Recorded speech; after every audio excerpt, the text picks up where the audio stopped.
ऋषि कश्यप, हिरण्यकश्यप और हिरण्याक्ष। जैसा कि हम पहले बता चुके हैं कि संपूर्ण धरती पर पहले जल ही था। जब जल हटा तो धरती का सर्वप्रथम हिस्सा जो प्रकट हुआ वो मेरु पर्वत के आसपास का क्षेत्र था। ये पर्वत हिमालय के बीचों बीच का हिस्सा है। यहीं पर कैलाश पर्वत है। कश्मीर को कश्यप ऋषि के कुल के लोगों ने ही बसाया था।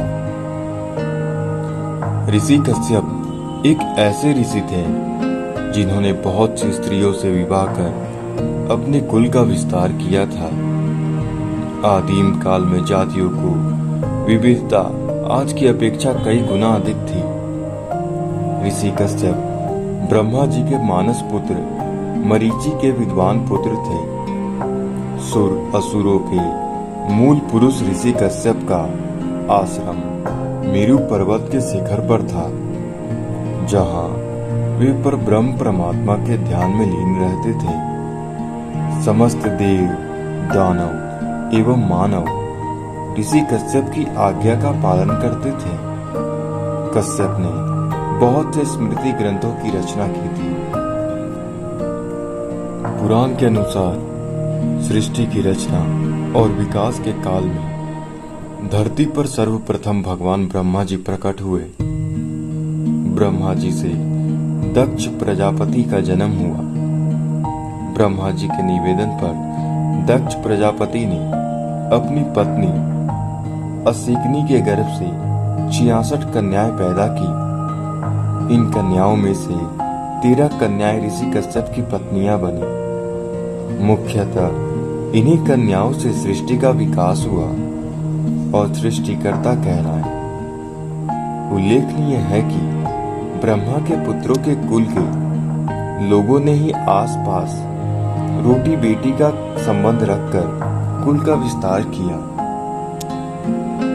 इस प्रकार ऋषि कश्यप की अदिति, दीति, दनु, काष्ठा, अरिष्ठा, सुरसा, इला, मुनि, क्रोधवसा, ताम्रा, सुरभि, सुरसा, तिमी, विनता, कद्रु, पतांगी और यामिनी आदि इनकी पत्नियां बनी।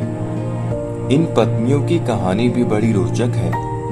हिंदुओं को इनकी कहानी पढ़ना चाहिए। अदिति। पुराणों के अनुसार कश्यप ने अपनी पत्नी अदिति के गर्भ से 12 आदित्यों को जन्म दिया, जिनमें भगवान नारायण का वामन अवतार भी शामिल था। ये 12 पुत्र इस प्रकार थे: विवस्वान सूर्य, अर्यमा, पूषा, त्वष्टा विश्वकर्मा, सविता, भाग, धाता, विधाता, वरुण, मित्र, इंद्र और त्रिविक्रम भगवान वामन।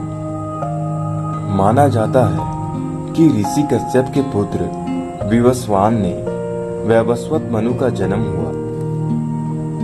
महाराज वैवस्वत मनु को इच्छावुक, निग, धृष्ट, शर्याति, नरिष्यंत, प्रांशु, नाभाग, दिष्ट, करुष और पुष्रत नामक 10 श्रेष्ठ पुत्रों की प्राप्ति हुई। इनके ही कुल में आगे चलकर राम हुए। ये सूर्यवंशियों का कुल था, जबकि चंद्रवंशियों की उत्पत्ति ब्रह्मा के पुत्र अत्रि से हुई थी। ब्रह्मा से अत्रि, अत्रि से चंद्रमा, चंद्रमा से बुध, बुध से पुरूरवा, पुरूरवा से आयु, आयु से नहुस, नहुस से यति, ययाति, संयाति, आयति, वियाति और कृति नामक 6 महाबली विक्रमास्याली पुत्र हुए। इधर सूर्यवंश ब्रह्मा से मरीचि, मरीचि से कश्यप और कश्यप से विवस्वान, विवस्वान से वैवस्वत मनु का जन्म हुआ। दीति। कश्यप ऋषि ने दीति के गर्भ से हिरण्यकश्यप और हिरण्याक्ष नामक दो पुत्र एवं सिन्हिका नामक एक पुत्री को जन्म दिया। श्रीमद् भागवत के अनुसार इन 3 संतानों के अलावा दीति के गर्भ से कश्यप के 49 अन्य पुत्रों का जन्म भी हुआ, जो कि मरुंदन कहलाए। कश्यप के ये पुत्र निसंतान रहे, जबकि हिरण्यकश्यप के 4 पुत्र थे, अनहुलाद, हल्लाद, भक्त प्रहलाद और सनहलाद। उक्त दोनों के पुत्रों को सुर और असुर कहा जाता है। दोनों के ही पुत्रों में धरती पर स्वर्ग के अधिकार को लेकर घनघोर युद्ध होता था। माना जाता है कि देव-सुर संग्राम लगभग 12 बार हुआ। इन दोनों के पुत्रों में अदिति के पुत्र इंद्र और विवस्वान की प्रतिद्वंदी दीति के पुत्र हिरण्यकश्यप और हिरण्याक्ष से चलती रहती थी। अदिति के पुत्र वरुण देव और असुर दोनों को ही प्रिय थे, इसलिए उनको असुरों का समर्थक भी माना गया है। वरुण जल के देवता हैं। हिरण्याक्ष भयंकर दैत्य था। वो तीनों लोकों पर अपना अधिकार चाहता था। हिरण्याक्ष का दक्षिण भारत पर राज था। ब्रह्मा से युद्ध में अजय और अमरता का वर मिलने के कारण उसका धरती पर आतंक हो चला था। हिरण्याक्ष भगवान वराह रूपी विष्णु के पीछे लग गया था और वो उनके धरती निर्माण के कार्य की खिल्ली उड़ाकर उनको युद्ध के लिए ललकारता था। वराह भगवान ने जब रसातल से बाहर निकलकर धरती को समुद्र के ऊपर स्थापित कर दिया, तब उनका ध्यान हिरण्याक्ष पर गया। आदि वराह के साथ भी महाप्रबल वराह सेना थी। उन्होंने अपनी सेना को लेकर हिरण्याक्ष के क्षेत्र पर चढ़ाई कर दी और विंध्यगिरि के पाद